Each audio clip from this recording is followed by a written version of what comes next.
Assalamualaikum warahmatullahi wabarakatuh. Bismillahirrahmanirrahim. Alhamdulillahirabbil alamin hamdan katsiran thayyiban mubarakan fi kulli hal. Allahumma innaka afuwun tuhibbul afwa fa'fu anna ya karim. Amma ba'd. Saudaraku yang seiman dan seakidah, alhamdulillah karena pagi ini kita kembali berbagi tausiah pendek, dan mudah-mudahan kita semua dalam keadaan sehat walafiat. Amin. Hari ini atau pagi ini kita mencoba mengambil tema mengenang wafatnya Khadijah, istri pertama Rasulullah Shallallahu Alaihi Wasallam. Maka kemudian pertanyaan buat kita adalah, pernahkah kita merasakan kesedihan Rasulullah Shallallahu Alaihi Wasallam ketika Siti Khadijah yang wafat dalam pangkuannya? Pernahkah kita merasakan bagaimana Siti Khadijah binti Khuwailid adalah seorang bangsawan yang menyandang kemuliaan dan kelimpahan harta kekayaan yang begitu banyak? Bahkan 2/3 wilayah Makkah adalah miliknya. Namun kemudian ketika wafat, tak selembar kafan pun dia miliki. Bahkan baju yang dikenakannya di saat menjelang ajal adalah pakaian kumuh dengan 83 tambalan. Pernahkah kita merasakan kesedihan Fatimah ketika ibundanya Siti Khadijah menghadapi detik-detik meninggalnya beliau? Pernahkah kita merasakan bagaimana Siti Khadijah, Ummul Mukminin atau ibu kaum dari mukminin, kemudian menghembuskan napas terakhirnya di pangkuan Rasulullah Shallallahu Alaihi Wasallam? Ini adalah bagian dari bentuk kecintaan kita kepada Rasulullah, sehingga mari kita mengenang kembali detik-detik wafatnya Khadijah binti Khuwailid, istri pertama Rasulullah Shallallahu Alaihi Wasallam. Siti Khadijah Al-Kubra meninggal atau wafat pada 11 Ramadan tahun ke-10 setelah kenabian Rasulullah Shallallahu Alaihi Wasallam. Siti Khadijah memang adalah wanita istimewa, dan Rasulullah memberi perlakuan yang sangat istimewa. Oleh karena Siti Khadijah telah mendampingi Rasulullah dalam berdakwah dengan segala pengorbanannya. Fatimah, putriku, aku yakin ajalku segera tiba, bisik Khadijah kepada Fatimah sesaat menjelang ajal. Yang kutakutkan adalah siksa kubur. Tolong mintakan kepada ayahmu agar beliau memberikan sorbannya yang biasa digunakan menerima wahyu untuk dijadikan kain kafanku. Aku malu dan takut memintanya sendiri. Mendengar itu, Rasulullah Shallallahu Alaihi Wasallam berkata, "Wahai Khadijah, Allah menitipkan salam kepadamu dan telah dipersiapkan tempatmu di surga." Siti Khadijah, Ummul Mukminin atau ibu kaum mukminin, pun kemudian menghembuskan napas terakhirnya di pangkuan Rasulullah Shallallahu Alaihi Wasallam. Di dekatnya sang istri itu dengan perasaan pilu yang teramat sangat. Tumpahlah air mata mulia Rasulullah Shallallahu Alaihi Wasallam dan semua orang yang ada di situ. Dalam suasana seperti itu, malaikat Jibril turun dari langit dengan mengucap salam dan membawa 5 kain kafan. Rasulullah menjawab salam Jibril, kemudian bertanya, "Untuk siapa sajakah kain kafan itu ya Jibril?" "Kain kafan ini untuk Khadijah dan untuk engkau ya Rasulullah, serta untuk Fatimah, Ali dan Hasan," jawab Jibril yang tiba-tiba berhenti berkata kemudian menangis. Rasulullah bertanya, "Kenapa ya Jibril?" "Cucumu yang satu, Husain, tidak memiliki kain kafan. Dia akan dibantai tergeletak dan tanpa kain kafan serta tak dimandikan," jawab Jibril. Rasulullah Shallallahu Alaihi Wasallam berkata di dekat jasad Khadijah, "Wahai Khadijah istriku sayang, demi Allah, aku tak akan pernah mendapatkan istri sepertimu. Pengabdianmu kepada Islam dan diriku sungguh luar biasa. Allah Maha mengetahui semua amalanmu. Semua hartamu kau hibahkan untuk Islam. Kaum muslimin pun ikut menikmatinya.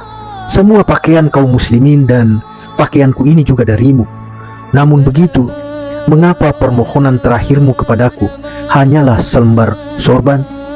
Terseduh Rasulullah mengenang istrinya semasa hidup. Dikisahkan Suatu hari ketika Rasulullah pulang dari berdakwah, beliau masuk ke dalam rumah. Khadijah menyambut dan hendak berdiri di depan pintu. Kemudian Rasulullah Shallallahu Alaihi Wasallam bersabda, "Wahai Khadijah, tetaplah kamu di tempatmu." Ketika itu Khadijah sedang menyusui Fatimah yang masih bayi. Saat itu seluruh kekayaan mereka telah habis. Seringkali makanan pun tak punya.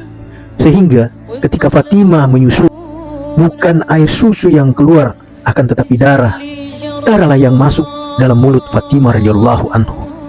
Kemudian Rasulullah mengambil Fatimah dari gendongan istrinya dan diletakkan di tempat tidur. Rasulullah yang lelah sepulang berdakwah dan menghadapi segala caci maki serta fitnah manusia itu, lalu berbaring di pangkuan Khadijah hingga tertidur. Ketika itulah Khadijah membelai kepala Rasulullah dengan penuh kelembutan dan rasa sayang. Tak terasa air mata Khadijah menetes di pipi Rasulullah hingga membuat beliau terjaga. "Wahai Khadijah, mengapa engkau menangis? Adakah engkau menyesal bersuamikan aku?" tanya Rasulullah dengan lembut.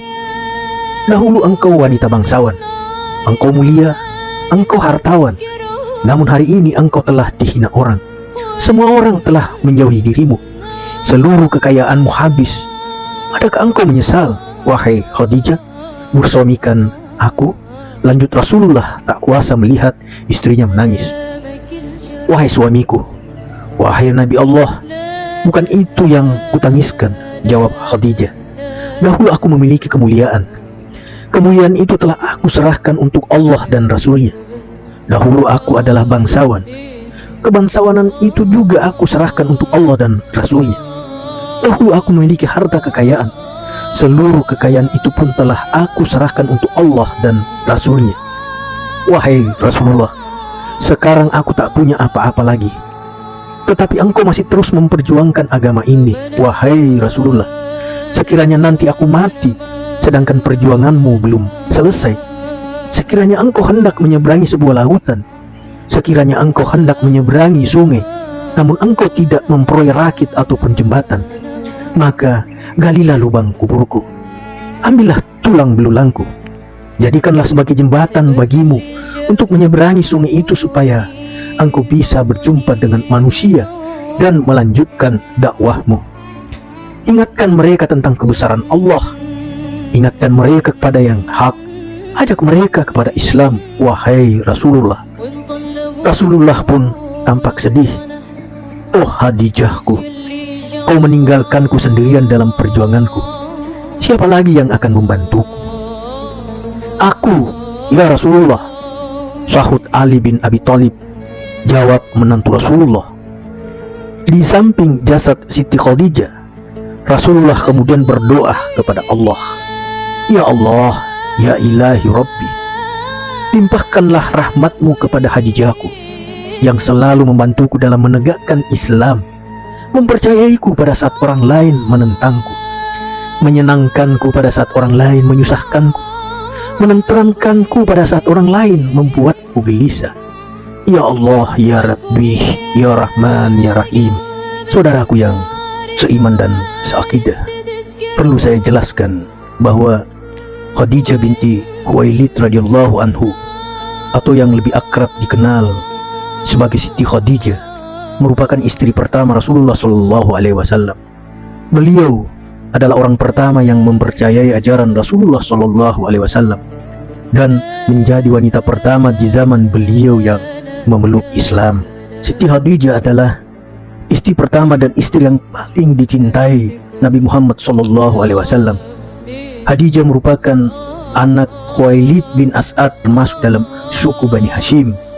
Sebelum kawin dengan baginda Rasulullah Sallallahu Alaihi Wasallam, beliau pernah menjadi istri Atik bin Abid dan Habi Halah bin Malik dan telah mempunyai 4 anak, 2 dengan suaminya yang bernama Atik, yaitu Abdullah dan Jariyah, serta 2 dengan suaminya Abu Halah, yaitu Hindun dan Zainab.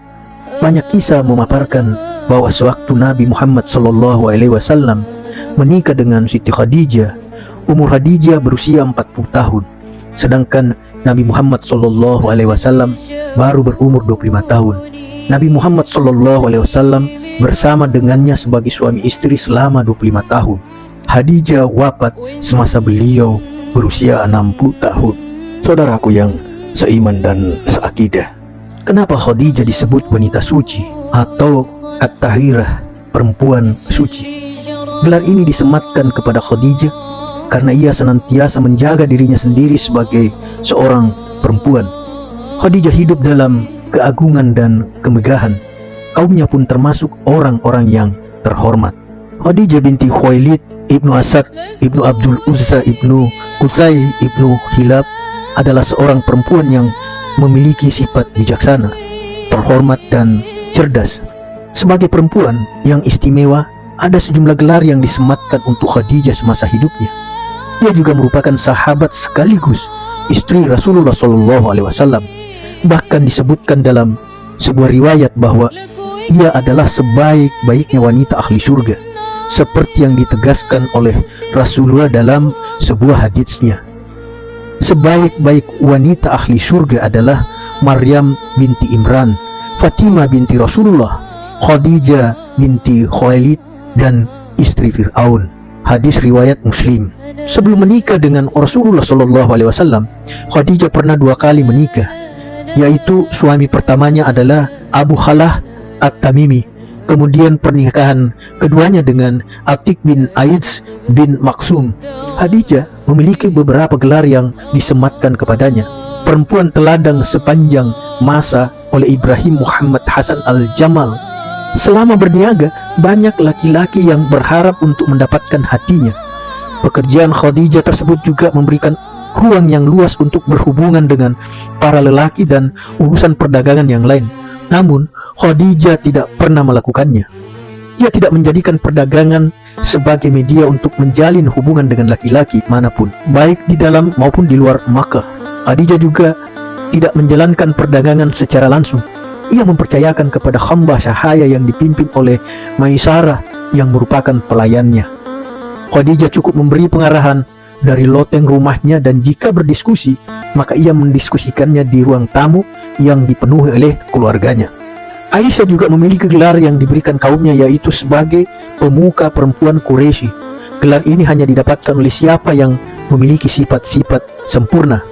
Di kalangan kaum Quraisy, Khadijah dikenal sebagai sosok yang dermawan, yang senantiasa membantu orang yang membutuhkan.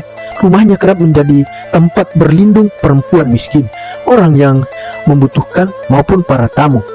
Orang Quraisy juga menjelaskan kepribadiannya. Khadijah tak menyibukkan diri dengan urusan orang lain dan membicarakannya. Dia lebih memilih sibuk dengan merenung dan bertanya tentang rahasia yang ada di balik kehidupan ini. Dia sering bertanya tentang para rasul yang dulu pernah dan akan diutus untuk memberi petunjuk bagi manusia. Ia juga sering bertanya tentang keberadaan Tuhan yang Maha Agung, Tuhan yang berhak disembah oleh manusia. Saudaraku yang seiman dan seakidah, gelar yang lain adalah Ummul Mukminin atau ibu dari orang-orang yang beriman. Gelar ini tidak bisa didapat oleh sembarang perempuan, sebab hanya perempuan tertentu sesuai dengan petunjuk dan bimbingan Allah Subhanahu wa Ta'ala yang dapat menikah dengan Rasulullah SAW. Ditambah lagi, umat muslimin senantiasa mendoakan kebaikan dan bersolawat untuk Nabi Muhammad SAW dan keluarganya, seperti, "Ya Allah, limpahkanlah solawat kepada Nabi Muhammad, para sahabat dan istrinya, ibu orang-orang yang beriman." Istri-istri Nabi Muhammad SAW yang lain mendapatkan gelar yang sama halnya seperti Khadijah.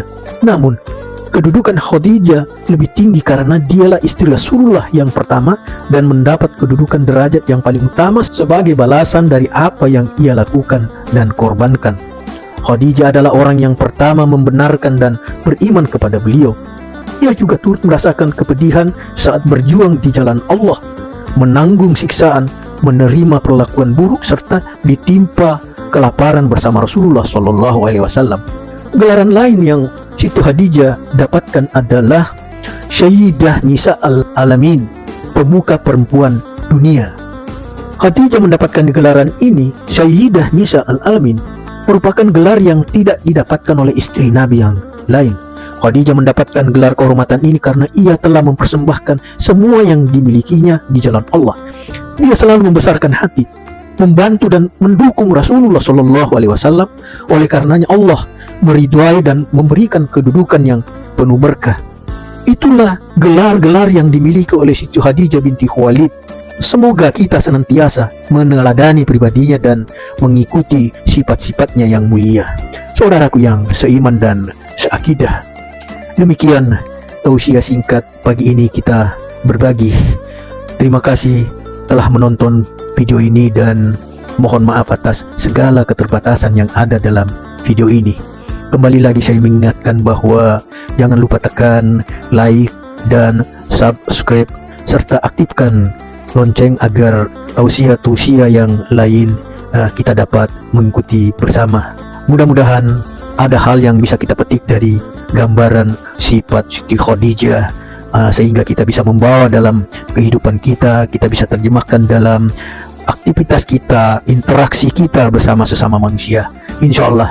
Dan terpenting buat kita semua adalah mudah-mudahan kita semua tetap mendapat bimbingan Allah, kita mendapat ridha Allah, serta tetap dalam lindungan Allah Subhanahu wa Ta'ala sampai ajal menjemput kita. Semoga kita masih bisa bertemu kembali. Demikian, terima kasih banyak. Wabillahi taufiq wal hidayah. Wassalamualaikum warahmatullahi wabarakatuh.